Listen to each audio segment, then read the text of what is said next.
it's time for my Wednesday morning town hall. And I would have been on time, but I was trying to contact one of the governors of one of our states to tell them about what I've discovered now. And anyway, sorry for being late. Welcome. My name is Susan Maud Buchser-Lochocki, and I am running for President of the United States. Google just finally changed me from being Republican to being unaffiliated. I'm an unaffiliated, unregistered candidate. So I'm a UU candidate. I kind of like how that ended up. Yeah, so, between Google and the FEC and then all the different parties out there, I'm having trouble figuring out where I belong and who should get credit, whatever, and stuff like that. I was, as you know, trying to reform the Republican Party. I consider it Lincoln's party and Theodore Roosevelt's party, two of my favorite presidents, and McKinley's party. I say McKinley because apparently Theodore Roosevelt continued McKinley's practices, his ideas, and brought forth his ideas during his presidency. And so, because I like Theodore Roosevelt, then that means I like McKinley. And McKinley, sadly, was assassinated, actually. And it was, sadly, a successful assassination. So it wasn't, he didn't survive. And then his vice president took office. And so, with that said, with the things that are going on right now, I just, I was busy contacting governors, explaining the new situation and how things are quickly spiraling out of control. And there's lots of lawlessness, and there might even be more coming soon. I hope not, but you never know. So anyway, I wanted to bring back respectability to the Republican Party because they've been misled quite a bit over the last 100 years, and there are good people in it that are misguided, sadly. They've been told a lot of things that aren't true, and then it's been pushed around for a long time. The ideas seem to be true, but actually they're wrong. So, maybe I was wondering what I should say in this video today, how I should approach this, but maybe it is the right way to do it, is to talk about the misguided ideas in the Republican Party.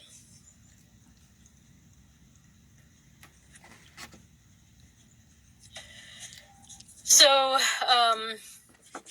so anyways, getting back to my feelings about them, I am focused on the early beginnings of the Republican Party, when they were the fresh Republicans and the going in the right direction Republicans, taking our country in a good direction. It was after Theodore Roosevelt that the Republicans were sadly taken over by the Zionists, and then they just kept going. And here we are today. I was at the convention earlier this week, and not only, what do I want to say? Well, it was, first off, I couldn't get in because I didn't have, I guess, the right credentials. So the Republican Party is not open to the public. I could not get in. Then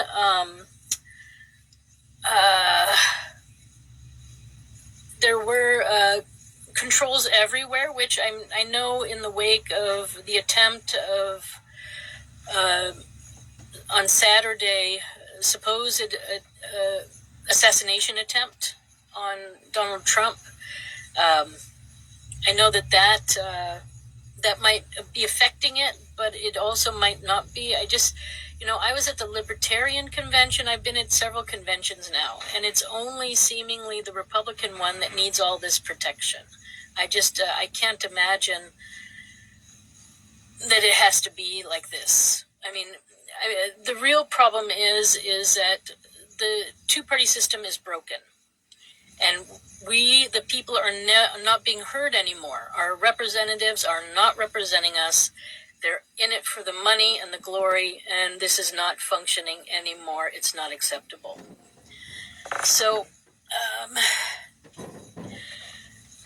anyway, I'm more a early Republican traditionalist, whereas the convention is focusing on Ronald Reagan. And if you recall, about 2 weeks ago, I posted a Ronald Reagan TV show interview with children that was put on back in the 80s when he was president, trying to make him and Ford and Carter seem like sympathetic type of presidents. And what ended up, a story he told where his dog was barking at the Lincoln Room, so trying to spread the lie that Lincoln's spirit is still in the White House. That's what it's all about. So he told a story that was very convincing. I mean, he was a great actor. I'll put him down to that. He was a great actor. And this is the president that the current Republican Party is backing. The great entertainer. So anyway, he stated in this video that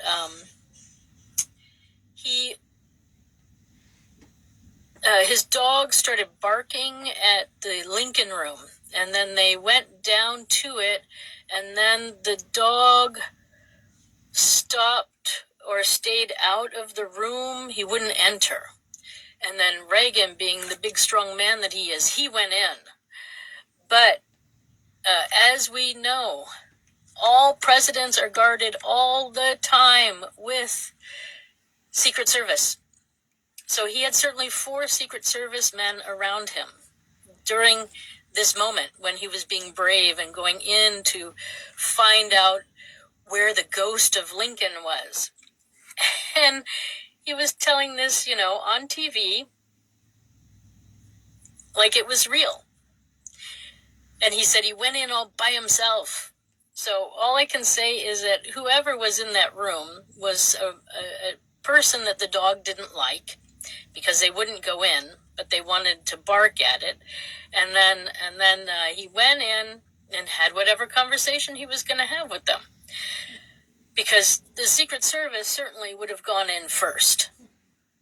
They would not have sent Ronald Reagan into the room. So anyway, the lies. Let's just start with the Republican lies. So sadly, the Republican Party currently has gone in a very Christian nationalist way. And so like I said, they're currently pushing this Ronald Reagan movie. And a lot of their Zionist ideas, they're backing what Israel is doing. So this is a huge problem. And then the fact that Nikki Haley talked at the event just tells me they're really heading in the wrong Christian direction. Now, I know not all Christians are followers of this Christian nationalist movement, but we got a problem. So I just wanted to bring that to the public's awareness of what they're pushing now and what direction they're going in.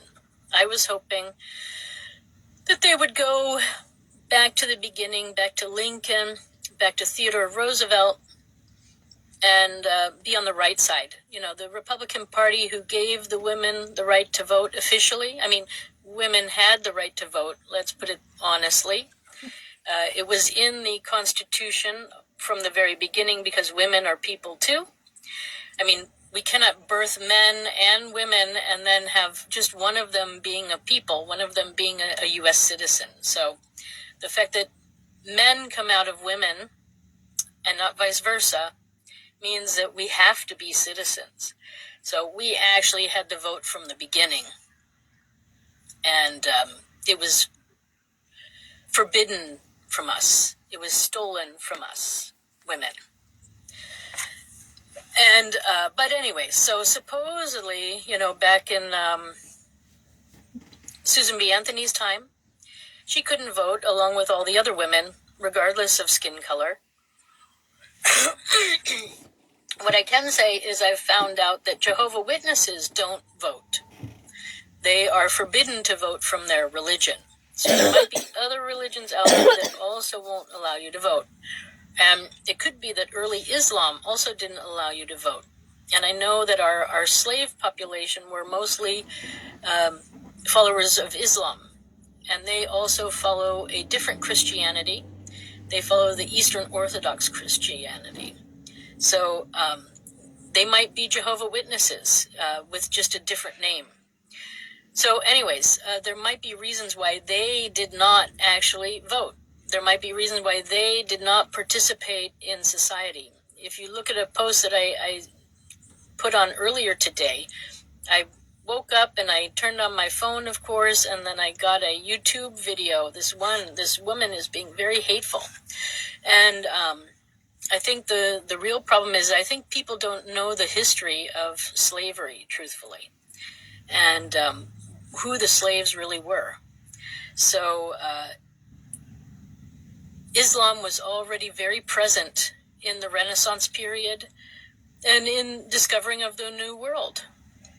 And the belief is, it was told to me, I mean, maybe it's wrong, I don't understand Arabic, but I was in Egypt and my translator there told me that this one speech that, you know, they hear 5 times a day, I don't know if it's in all of them or just the one, but it says that, you know, you should sleep with your master, basically. You should observe what your master wants and do what your master wants.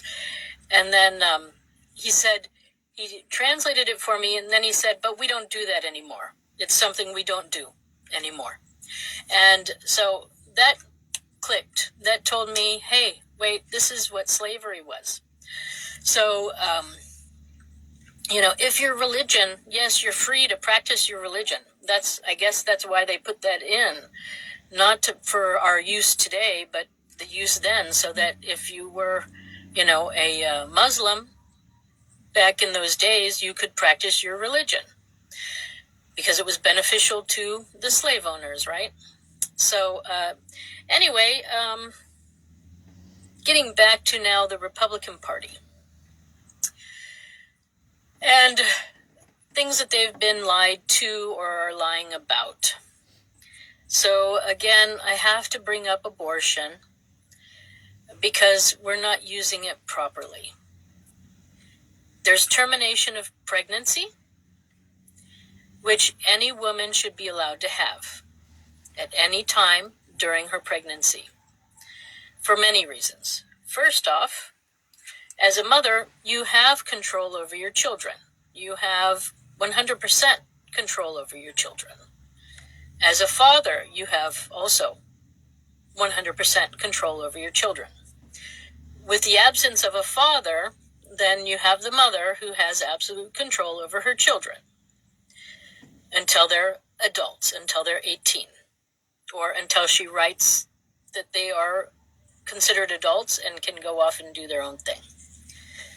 So ultimately, you know, the known factor is the woman. And normally, if you're trying to get pregnant, you're not going to abort. You're not going to terminate a pregnancy.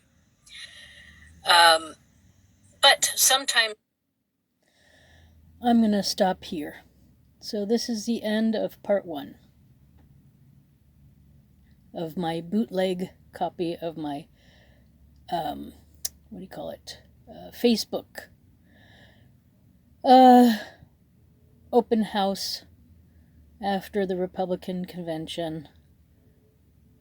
Thanks for stopping by. I'm Susan Buchser-Lochocki, running for President of the United States as an unregistered, unaffiliated candidate. And my website is susan4usa.com. That's Susan, the number 4, usa.com. So part 2 and probably part 3 will be coming up shortly. Thanks for sticking around. Bye for now.